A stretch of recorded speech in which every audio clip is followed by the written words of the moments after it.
but it really isn't. And how much can you trust a math teacher when they say that kind of thing? We'll see.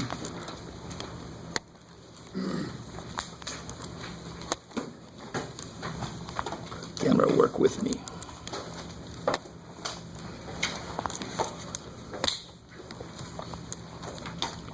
You're driving crazy. All right.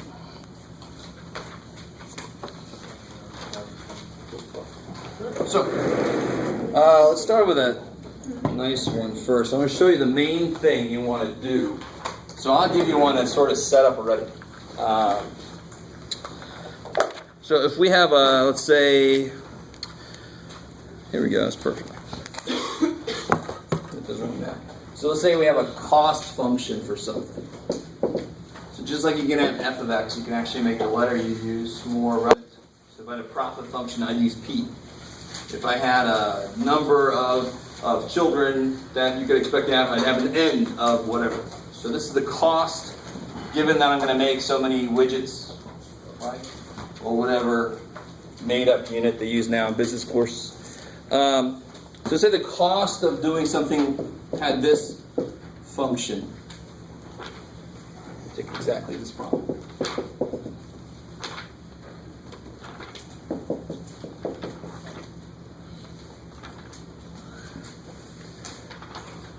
What?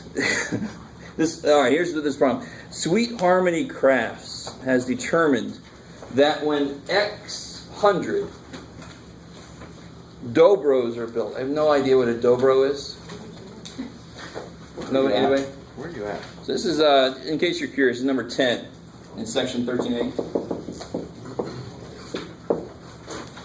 So they determined that if they make X 100, so if X is 3, that's talking about they're making 300 of these dobros, right? I have no idea what a dobro is. Huh? Thank you.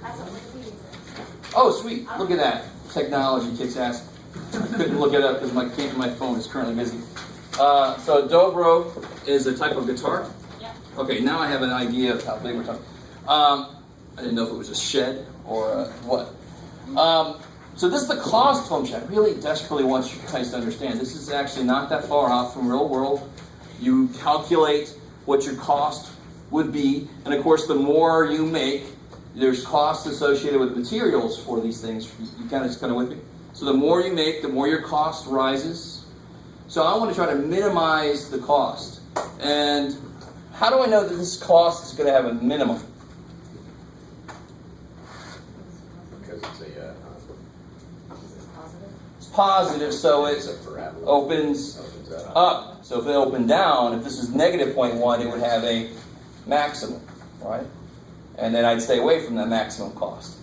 So this has a minimum cost. I want to get closer to that minimum cost, of course, right? So I'm putting less money out.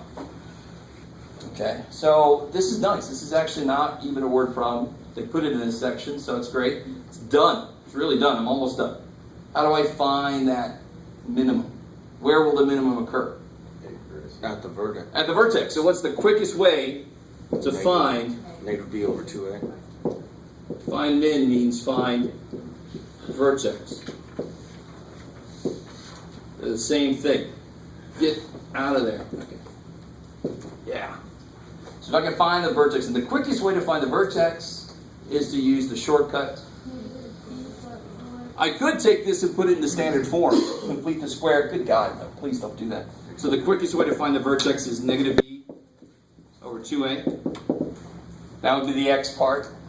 And that, in this case, what would that give me if I figure that number out? What does x represent here again? Guitars. The number of guitars is going to make the hundreds, right? So if I get x equals 3, that means I should make about 300 guitars to minimize my cost. How are we doing so far? Okay. So, what do you put in there? What numbers go in? So negative 7 or 0.7 over. So negative 0.7. So negative b over twice 0.1. Right? Just throw it in. It almost seems like cheating. It's like there's got to be more to this than this. We went through a lot. I went through a lot to try to explain to you why that's a shortcut, why it works. We do a lot of work once, And then all the problems that deal with that should be short, because we've already done a lot of work. That's how math very often works. Ton of work to explain why this stupid little quick thing works, and then you use the stupid little quick thing. And you go, man, that's perfect. We did a lot of work already. So what do you get when you do this? 3.5. Beautiful. Which means how many dobros? 3.5. 3.500. What's 3.500? 350. 350, thank you. Cool. 350 dobros must be created. The closer they get to that, so 350 is right there. So if they can't make 350, they try to get as close as they can to minimize their cost. Okay. And they ask you, is that all they ask you? What is the minimum average cost per dobro? And how many dobros should be built in order to achieve it? So now we know that they have to make 350 dobros. So how do I figure out the cost? How do I figure out the cost of making 3.500?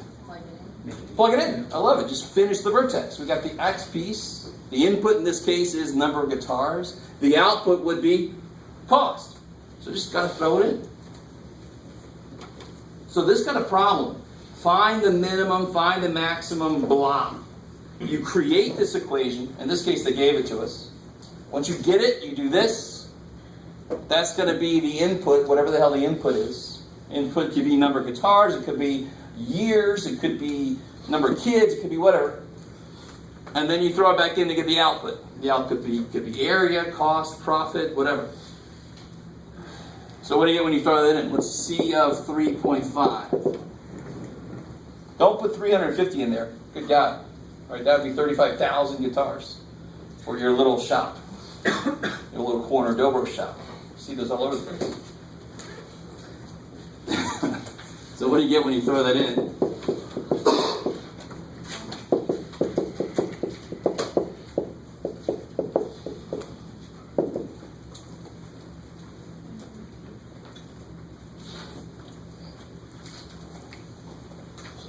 And of course they tell you that cost is in hundreds of dollars, the same way that X is in hundreds of dobros.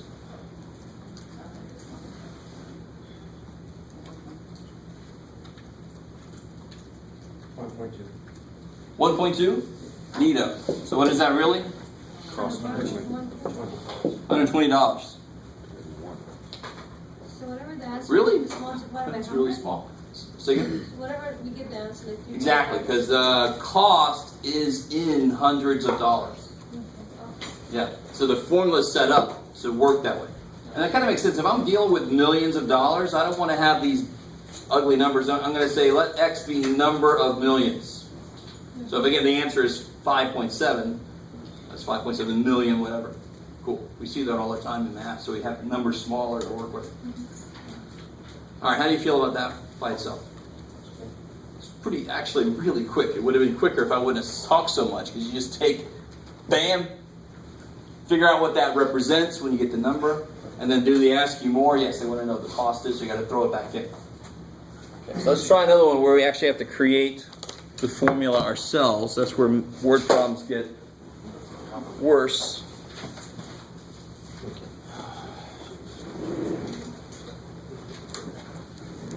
So he's got the dobros.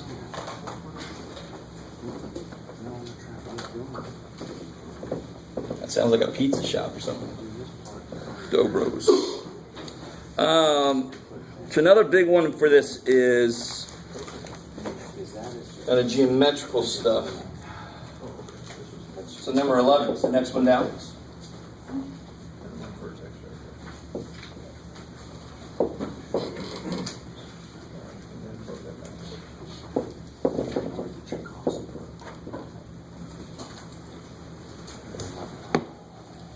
So I'm going to make a table, and the perimeter of this table has to be 128 inches.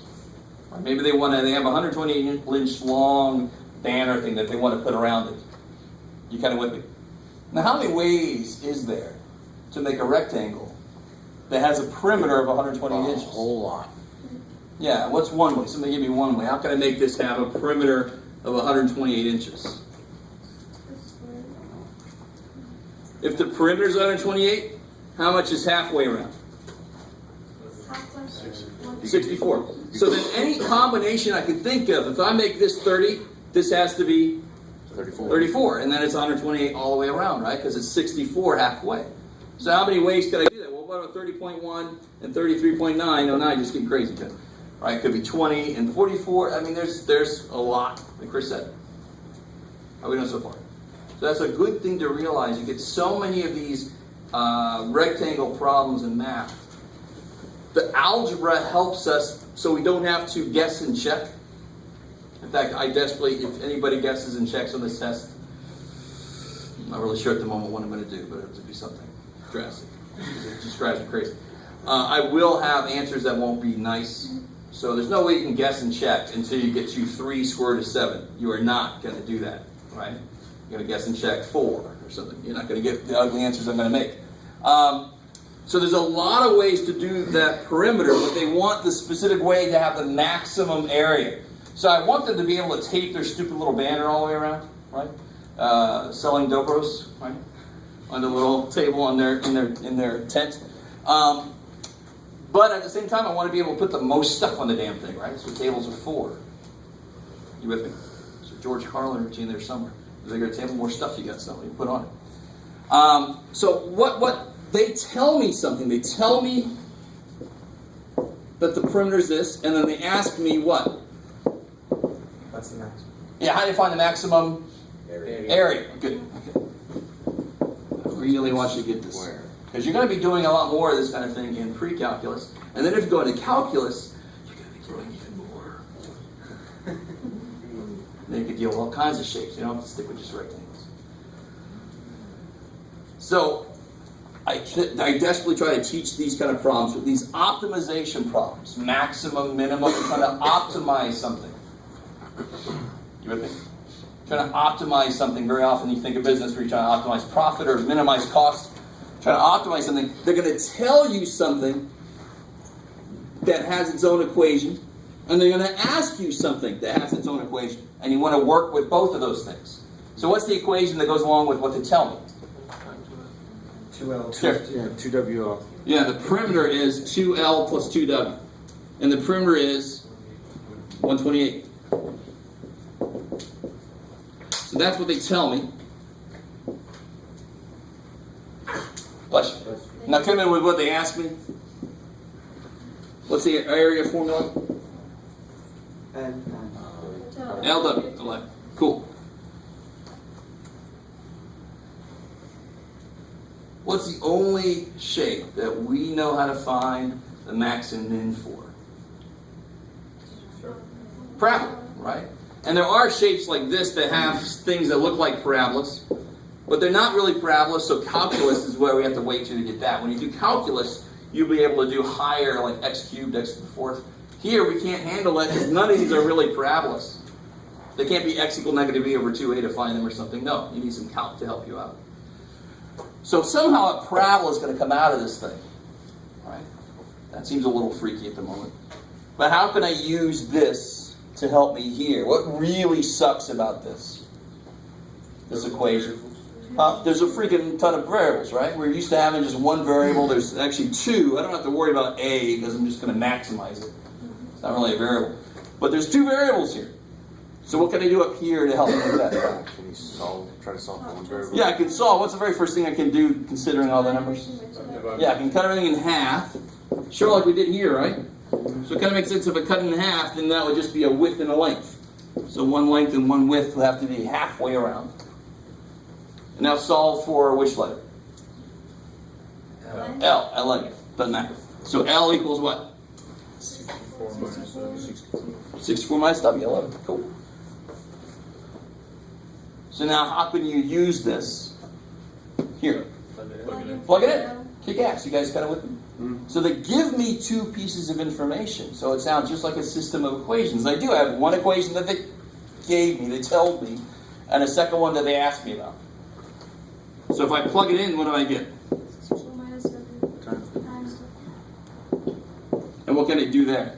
W. Yeah, distribute. So I get 64W minus W squared. Is that parabolic? Sweet. Totally is. Can I find its And Max. it's negative, so it's Good, and it's going down, thank God. It's a good thing to check. If they ask you to maximize the area and your W squared is positive, there's something wrong. Yeah. More than likely, something went wrong here, right, when you solve it. Well, we did everything right. Looks good, as far as we know. Now, the other thing to be careful about, what's A and what's B? What's A? A is your W Negative squared. Good. A is -1. A is not 64 just because it's the first number I see. A is the number that's in front of the squared term. Are you guys with me? So this is just out of order. So be careful. They get -1 there. What's B? 64. So how do I find the maximum? Beautiful. I know it's parabolic. To find the max or the min on any parabola, I find the vertex. And the shortcut for that is -b/2a to find the x piece. All right. 32. So in this case, it'll actually be the what piece, not the x piece. It'll be the w piece, right? Our input variable is w now. You guys with me? Just keep it straight for yourself. So w equals -b/2a. 32. Yeah, so you get -64 over twice -1, so you get +32. All right. So that's close. So if I want the width to be 32, Perfect square. 32 what? 32 Inches. Beautiful. You know I'm going to be a complete dork and write miles. So 32 inches is the width, and what's the length going to be? 32. 32 inches. So very quickly, I want to ask you guys something. I actually want to tell you something, and I want to ask you something. Sorry, it's horrible. So, anytime you want to maximize a rectangle's area, it's going to be a square. Square is the shape that maximizes the area inside. So real quick, what is this area? Did they ask me what the area is? So Yes. No, they don't, but we're going to find anyway. It's about the test, or the practice test. It's a similar question. I was just. Oh yeah, we'll do that here in a bit. Real quick. So we found that this thing has to actually be a square. 32 by 32. What's the area? 1,000.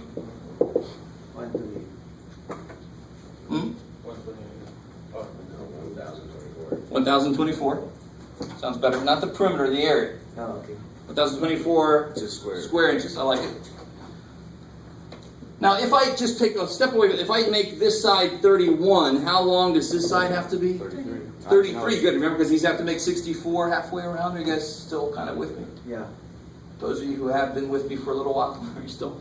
So if I would make this 33, if I just go one little step off, if I make it not quite square, but almost, our work says the area should be less. Because what we just did was maximize the area, right? So anything that's not this should have less area. And what is the area here? 120. Look at that. Lost a whole freaking square inch. Huge. You guys got to... So that's the practical side. Math will always optimize. You can always optimize something. But then you can see, well, I can't make a square, and that's not that far off, so I'm just going to do this. So thanks, math. You got me close, and then I can adjust it. You guys. So there's a whole other side to what you guys learn in the classroom, and you know this exists. In the real world, you go, that's what math says. This is what we can do, and that's still pretty good, because it's close to what math says is the best. Or how's that by itself? Now, if you've ever gone driving around in like Georgia or something, for example, first idea comes to mind because it's my birth state. If you see in the side of the road how they contain peanuts, or if you're somewhere else and how they contain grain, I'm sort of giving it away with my hands here. What do they put those in normally? Wagon bin there. There's a wagon bin. Big old thing. You see big old things. Silo. What shape do silos have? Cylinder. So it turns out that for four-sided figures, a square maximizes the area. So if I had to make a four-sided figure to carry something, I would make a cube. That would have the largest volume according to its how much material I had to use to make it. You guys still kind of with me? So if I make a cube, it's going to hold the most stuff because it's going to have the largest area. So now just take it into 3 dimensions. You're good. A circle will always give more area than a square would. using the same amount of material.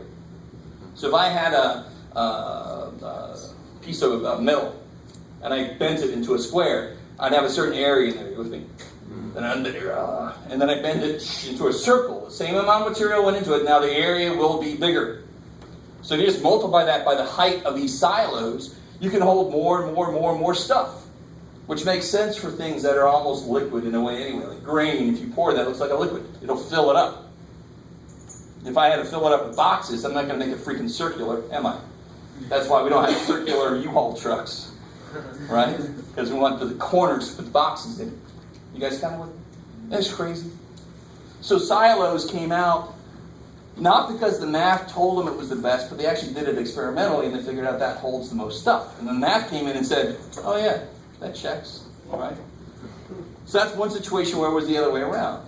But very often math will tell us something we're totally unexpected, like, oh, we should have been doing it that way the whole time. It'll maximize whatever, minimize energy use, make my battery in my smartphone last longer, whatever, right?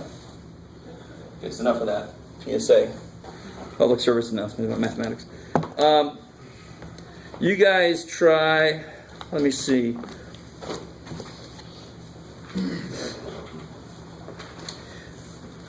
Let's look at number, I like this, number 8.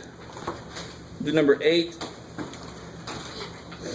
And then number 14. Put them up here. So we go from peanut farming to milk producing.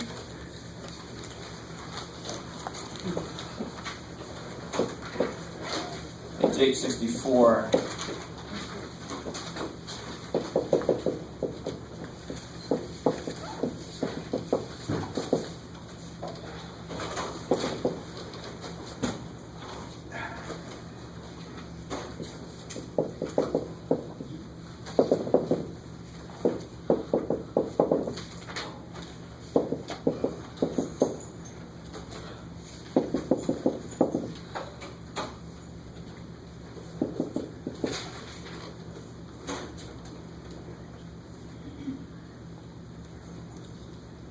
Milk consumption. So number of pounds of milk per day recommended for a calf that is X weeks old. So this is in weeks.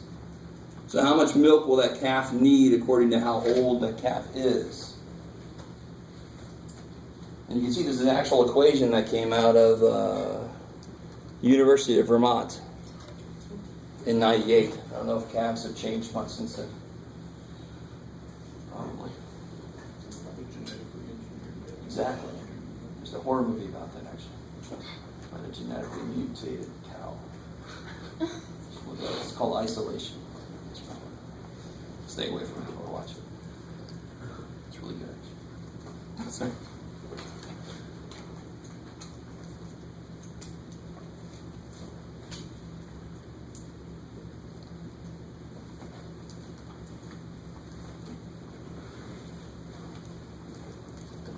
So I like that you're all working away. So what's the max amount of milk?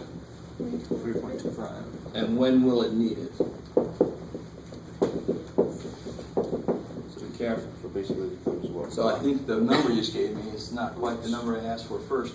This is fine. You normally find the second part of the stupid question. 3.25 pounds. X is the calf's age. So when you do your shortcut, you're going to find X, which will be how old it is in weeks. The amount of milk is the P of X. You got to plug in to figure out the pounds of milk. So your shortcut would say negative B over twice A.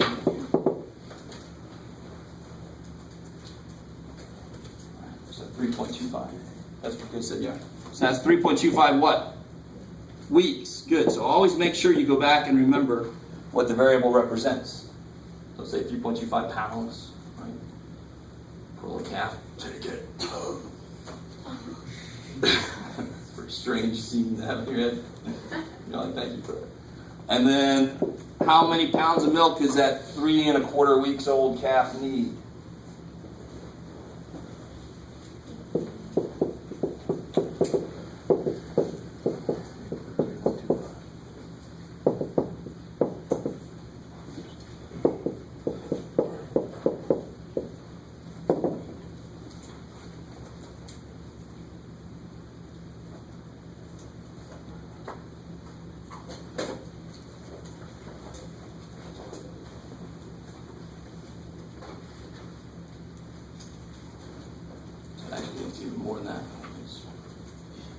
got that for me? Anybody? 8.3125. 8.3125 pounds of milk a day. Whoa. So at 3 1/4 weeks, the calf needs the most milk. Why might this be good for the farmer or the person to know? The dairy farmer. That way they can prepare to have enough. Exactly, and he can kind of actually make a formula for all the calves. He can make if he has 200 calves at a time and he knows how old they are, he can kind of make a formula that puts it all together that tells him how much milk he's going to need in case his cows aren't producing enough milk or something's going wrong with the cows. You kind of with me? I mean, these kind of formulas are obviously important, but you couldn't do a damn bit of this without algebra. You've got to guess and hope, right? But guessing and hoping doesn't always work. All right, so what about number, what else did I say? 14. So look at that one. Don't say anything yet. So this one says, let's see, house.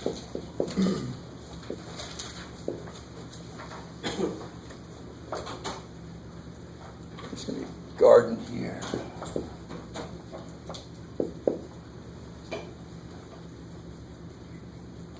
It's 40 feet of fence.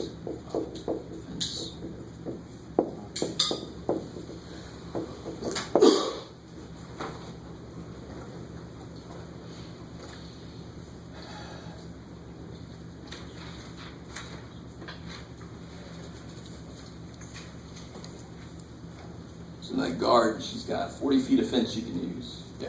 Could you, because you know that it's a square, because You don't.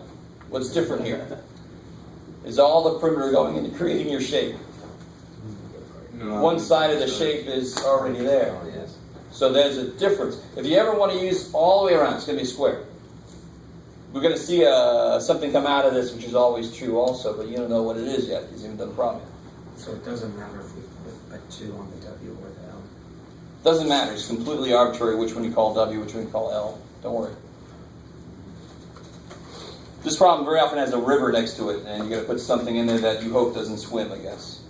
So just leave that side open.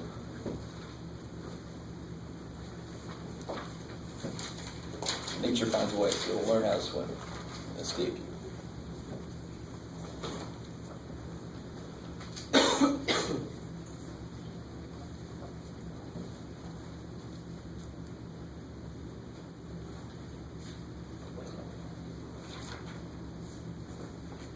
So make sure, some of you guys are probably almost done with it, but some of you are probably like, I don't even know where to start. So when you do this, it's a good idea to draw out the picture. All right, it doesn't have to be a beautiful house. It can just be, bam, a block. You want to label the picture with relevant information. So I want to know the dimensions of this garden. So I think somebody's question just now was, does it really matter? No. So what do you want to call this side?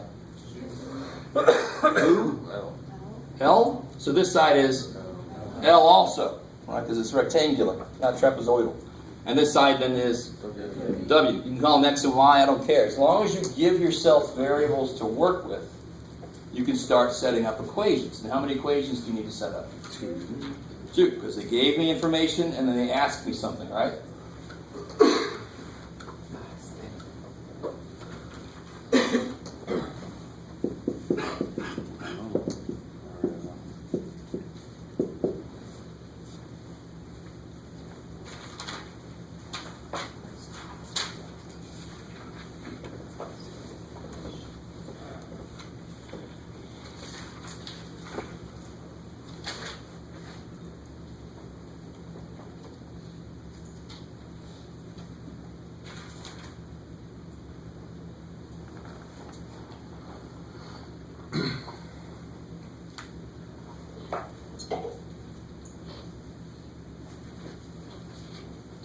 Really careful.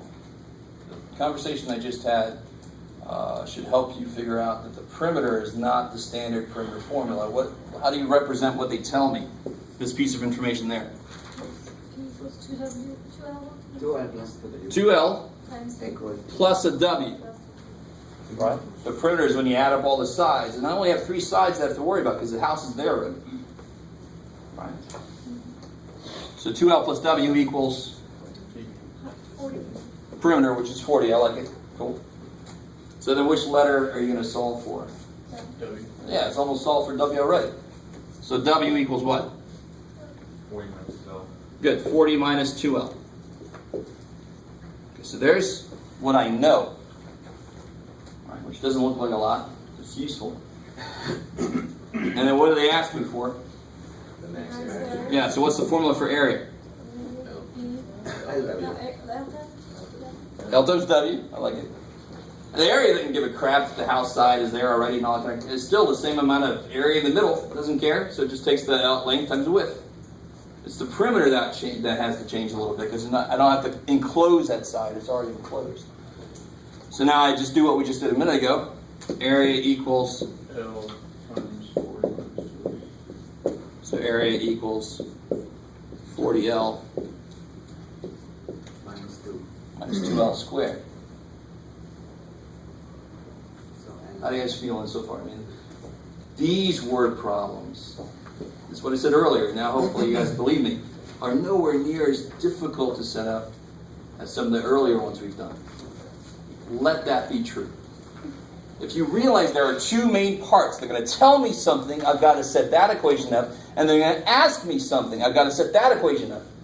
And then I use what they tell me inside what they ask me. It becomes parabolic for us. Later you'll deal with more complicated functions when you go to calculus. You'll be able to do anything. I don't care what they throw at me. Believe me or not. So then, how do I find this max area? negative B over L 2A. equals Yeah, L equals negative B over 2A. So the length I want would be negative, 40 good, over negative 4. over negative, 4. good. That's 2 times negative 2, I love it. So L equals 10. Good, so L is 10. 10 who? Feet. And what's the width going to be? Width is 40 minus twice the length, right? Yeah. So the width is 20. 20. 20. So it did not come out to be a square, right? Yeah. The side that already had the other side covered?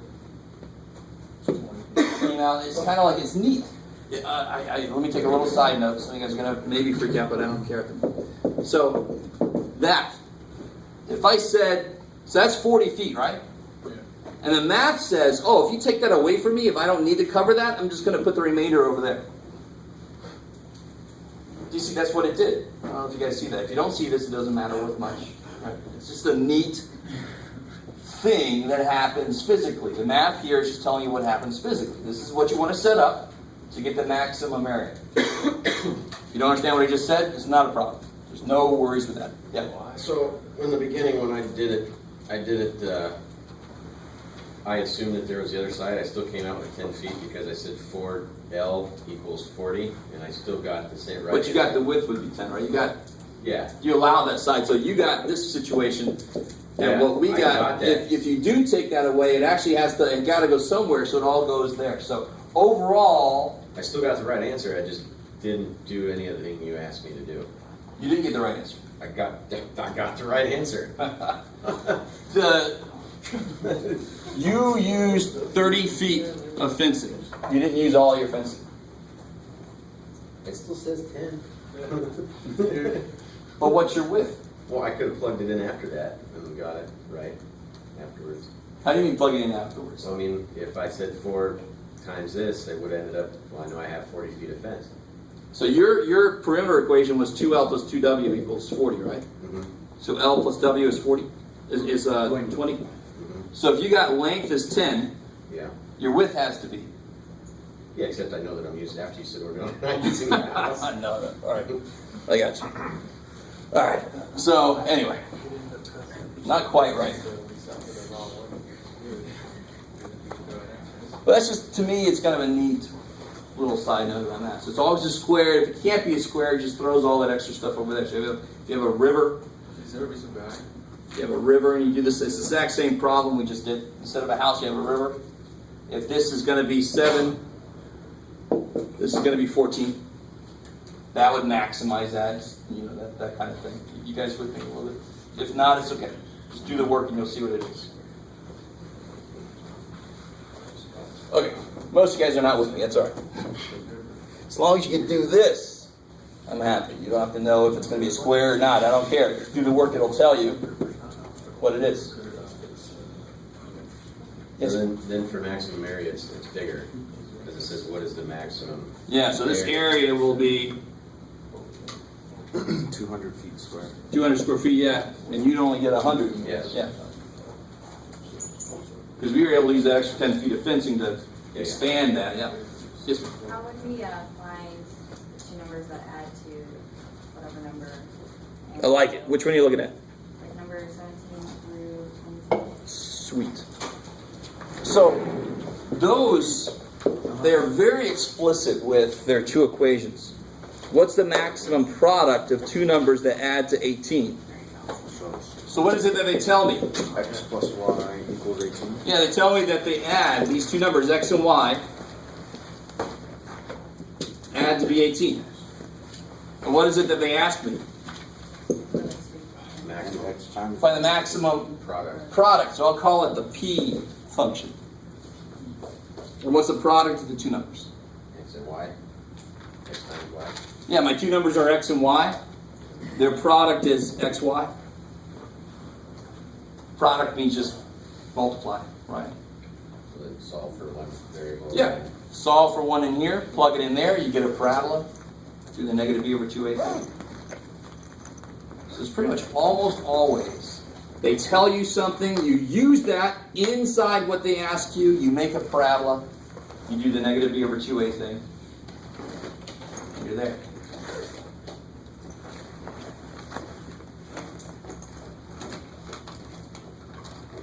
Alright, I'm boring some of you guys to death, which is normal. You expect it. It means everything's going according to plan. Yeah. No, What's up? what do I do, sir? Oh, Just plug it in. is everybody cool with this setup here? Okay. So I don't know what part of it, Do I just plug it into negative? Jack. 2A, or what part of it gave you the most trouble with the setup? What numbers? What do I do after this? Okay, so you're cool with what I've done so far. Basically, when you That you could do on your own. What- Beautiful. What have we been doing in the last few problems? What was that? What was the step after we got here? What did we do next? We took this equation and we solved for it. I don't know the numbers. C minus Y. So in here, I can take, I can subtract y, so I get x equals 18 minus y. And then you plug that in. Then you plug that in place of x, because now you know what x is. Yes, sir. Is the word yield the same as of? Gives. Yield means gives or is. Where is it? What is the max product? Two numbers added. What numbers produce this product or give this product? Because I see that every time that you've used that, you're using it the same as of, which is you're multiplying the two times. Oh, no. The reason I multiplied is just because what is the maximum product? Product is the word that means multiply. Like difference is subtract. It's the word product that told me to multiply. Got it. Okay. So when you do that, then So what do you get for the product function now? You get 9. well, it's 18 18 minus y times y. So 18y minus y squared. And then negative 18 over 2 times negative. Yeah, so now you know what b is, you know what a is. Yeah, so y will be negative 18 over twice negative 1. Negative 18 over So y is 9. So what's x got to be? 9. 9. So it's kind of related to squaring. Making a square out of something. Right? So it's not really the product, it's basically the product of y. P equals, and Yeah, it would be a function of y now. Yeah, that's because it's the only variable that's in there. Yeah.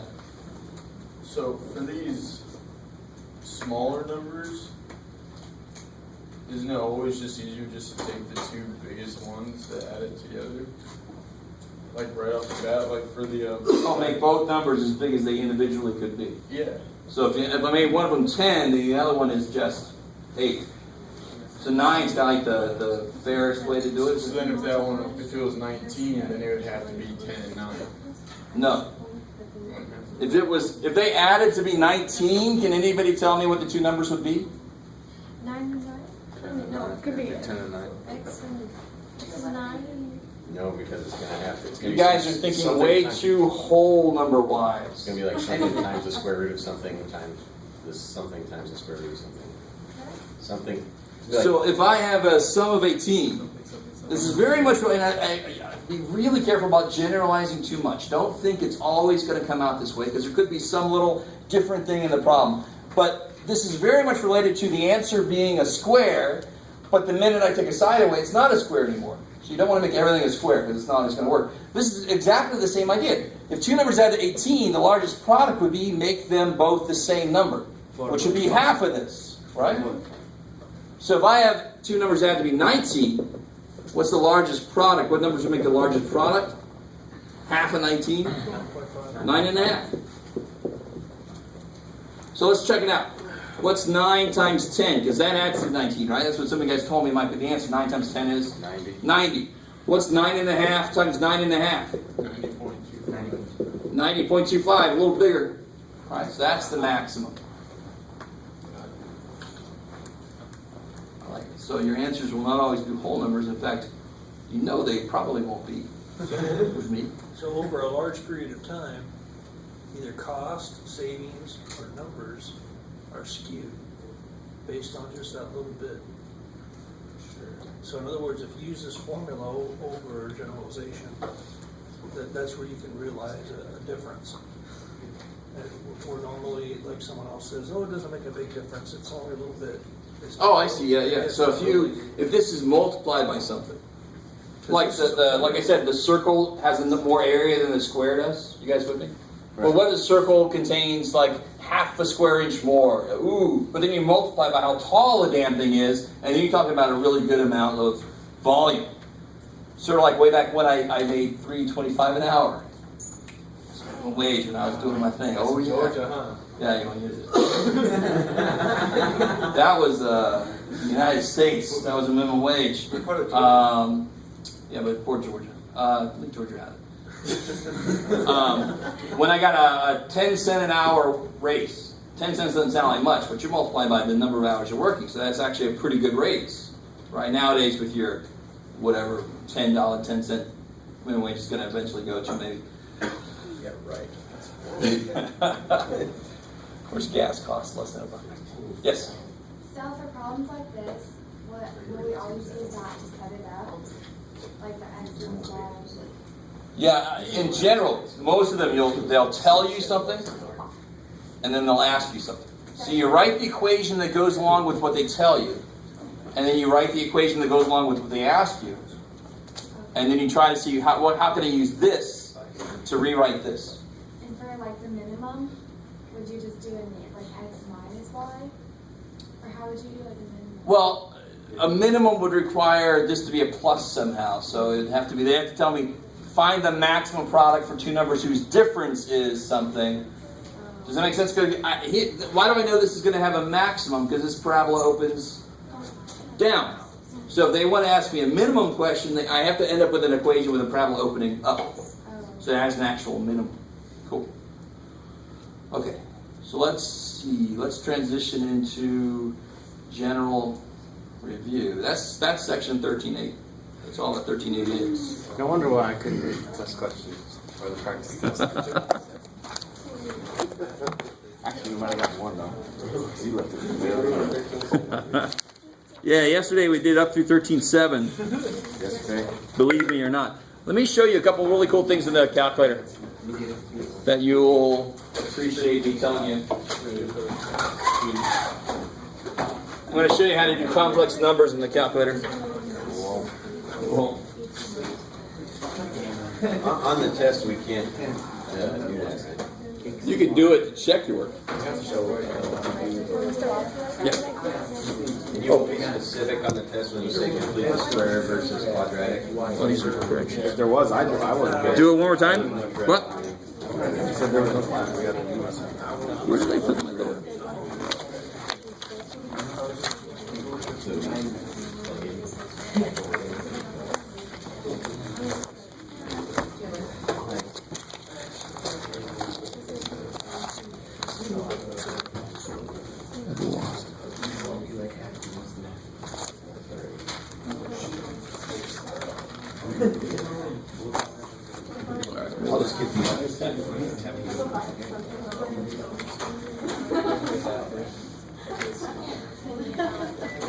What?